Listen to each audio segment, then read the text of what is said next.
KSRTC ordinary ബസ്സുകളിൽ സ്ത്രീകൾക്ക് സൗജന്യ യാത്ര അനുവദിച്ച സർക്കാർ പദ്ധതിക്കെതിരെ ഹൈക്കോടതിയിൽ പൊതു താൽപര്യ ഹർജി. പദ്ധതി ഏകപക്ഷീയവും വിവേചനപരവുമാകുമെന്നും ഇത് റദ്ദാക്കണമെന്നുമാണ് ഹർജിയിലെ പ്രധാന ആവശ്യം.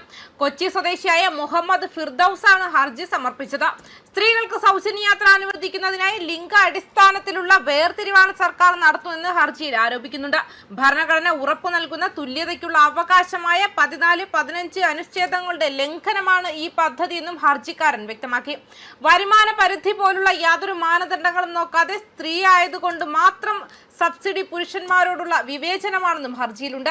പദ്ധതി നടപ്പിലാക്കുന്നതിലൂടെ KSRTCക്ക് ഉണ്ടാകുന്ന സാമ്പത്തിക ബാധ്യത പരിഹരിക്കാൻ സർക്കാർ 800 കോടിയോളം രൂപ നൽകുന്നുണ്ട്. ഇത്രയും തുക നൽകുന്നതിന്റെ നിയമപരമായ സാധുതയും ഹർജിയിലൂടെ ചോദ്യം ചെയ്യുന്നുണ്ട്.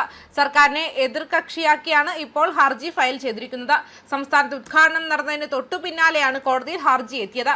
KSRTC ഓർഡിനറി ബസ്സുകളിലെ സൗജന്യ യാത്രാ പദ്ധതിയായ പ്രിയദർശിനിക്ക് ഇന്നാണ് തുടക്കമായത്. പദ്ധതിയിലെ ആദ്യ യാത്രാ ടിക്കറ്റുകൾ ഗതാഗത വകുപ്പ് മന്ത്രി CP ജോൺ, മന്ത്രി K തുളസി തുടങ്ങിയവരുടെ സാന്നിധ്യത്തിൽ മുഖ്യമന്ത്രി VD സതീശൻ കൈമാറി. ഫ്ളാഗ് ഓഫിന് പിന്നാലെ പദ്ധതിയിലെ ആദ്യ സൗജന്യ യാത്രാ ബസ്സിൽ മുഖ്യമന്ത്രിയും ഗതാഗത വകുപ്പ് മന്ത്രിയും ജനപ്രതിനിധികളും യാത്ര ചെയ്തു. അതേസമയം സൗജന്യ യാത്ര ചെയ്ത അനിത എന്ന യാത്രക്കാരി പദ്ധതിയെക്കുറിച്ച് പ്രതികരിച്ച് രംഗത്തെത്തിയിരുന്നു. KSRTCയിൽ സ്ത്രീകൾക്ക് സൗജന്യ യാത്ര എന്നത് നല്ലൊരു കാര്യം തന്നെയാണ്. പദ്ധതിയെക്കുറിച്ച് യാത്രക്കാരിയായ അനിതയുടെ ആദ്യ പ്രതികരണം ഇങ്ങനെയാണ്. എന്നാൽ മിനിറ്റുകൾക്കുള്ളിൽ അനിത കേരള കൗമുദി ഓൺലൈനോട് മറ്റൊരു കാര്യം കൂടി പറഞ്ഞു. ഈ ആനുകൂല്യം നൽകേണ്ടത് ഇങ്ങനെയാണോ? 60 വയസ്സിന് മുകളിലുള്ള സ്ത്രീകൾക്കും പുരുഷന്മാർക്കും സൗജന്യ യാത്ര നൽകുന്നതായിരുന്നു നല്ലതെന്നാണ് പിന്നീടുള്ള അനിതയുടെ പ്രതികരണം. UDFന്റെ തെരഞ്ഞെടുപ്പ് പ്രചാരണത്തിൽ ഏറ്റവും കൂടുതൽ ചർച്ച ചെയ്യപ്പെട്ട പദ്ധതിയാണ് KSRTCയിലെ സ്ത്രീകൾക്ക് സൗജന്യ യാത്ര. പ്രിയദർശിനി എന്ന് പേരിട്ട ഈ പദ്ധതി ഇന്ന് രാവിലെയാണ് മുഖ്യമന്ത്രി VD സതീശൻ ഉദ്ഘാടനം ചെയ്തത്. ആദ്യഘട്ടത്തിൽ പദ്ധതി ഓർഡിനറി ബസ്സുകളിൽ മാത്രമാണ് നടപ്പാക്കുന്നത്. ട്രാൻസ്ജെൻഡറുകൾക്കും ആനുകൂല്യം ലഭ്യമാണ്. പദ്ധതി ഉദ്ഘാടനം ചെയ്തതിന് പിന്നാലെ പല അഭിപ്രായങ്ങളും പൊതുജനങ്ങളിൽ നിന്ന് ഉയരുന്നുണ്ട്. ഈ വിഷയത്തിൽ പൊതുജനങ്ങൾ അവരുടെ അഭിപ്രായം വ്യക്തമാക്കിയിട്ടുണ്ട്. ഇത്തരം സൗജന്യ യാത്ര പ്രായമായവർക്ക് നൽകണമെന്നാണ് യുവാക്കളുടെ പ്രതിനിധിയായ കോളേജ് വിദ്യാർത്ഥി അശ്വിൻ പ്രതികരിച്ചത്. എല്ലാ സ്ത്രീകൾക്കും സൗജന്യ യാത്ര നൽകേണ്ട കാര്യമില്ലായിരുന്നു. ഇത് പുരുഷന്മാർക്കുള്ള പരിഗണന കുറയ്ക്കുന്നുവെന്നും അശ്വിൻ വ്യക്തമാക്കി. പദ്ധതി വളരെ നല്ലതാണെന്നും പക്ഷേ പാവപ്പെട്ടവർ മാത്രമായിരുന്നു സൗജന്യ യാത്ര എന്നുമാണ് കരിക്കം സ്വദേശിയായ ഗ്രീഷ്മയുടെ അഭിപ്രായം. ഇതെല്ലാവരും മുതലെടുക്കും. പണമുള്ളവരും ബസ്സിൽ ടിക്കറ്റ് എടുക്കാതെ യാത്ര ചെയ്യുമെന്നും യുവതി പറഞ്ഞു.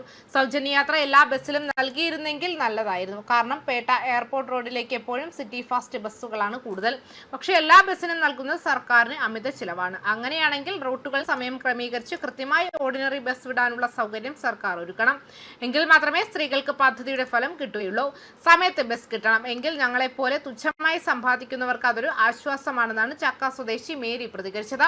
പദ്ധതി വളരെ നല്ലതാണ്. സൗജന്യ യാത്ര ഓട്ടോ ഡ്രൈവർമാരെ ബാധിക്കില്ലെന്ന് ഓട്ടോ ഡ്രൈവർ രാജൻ വ്യക്തമാക്കി. ഓട്ടോയിൽ പോകുന്നവർ ഓട്ടോയെ തന്നെ ആശ്രയിക്കും. അതിനാൽ പദ്ധതി കാരണം വലിയ ബുദ്ധിമുട്ട് തങ്ങൾക്കില്ല. തങ്ങളുടെ പ്രശ്നം ഓട്ടോയുടെ മിനിമം ചാർജ് കൂട്ടുന്നില്ല എന്നതാണ്. 14 വർഷമായി അത് 30 രൂപയാണ്. പെട്രോളിന്റെയും ഡീസലിന്റെയും വില കൂടി. പക്ഷേ മിനിമം ചാർജ് ഇതുവരെ കൂട്ടിയിട്ടില്ലെന്നും രാജൻ പ്രതികരിച്ചിട്ടുണ്ട്. ഇനി വരും ദിവസങ്ങളിൽ അറിയാം സൗജന്യ യാത്ര എങ്ങനെയാകുമെന്നുള്ളത്. ന്യൂസ് ഡെസ്ക് കർമ്മ ന്യൂസ്.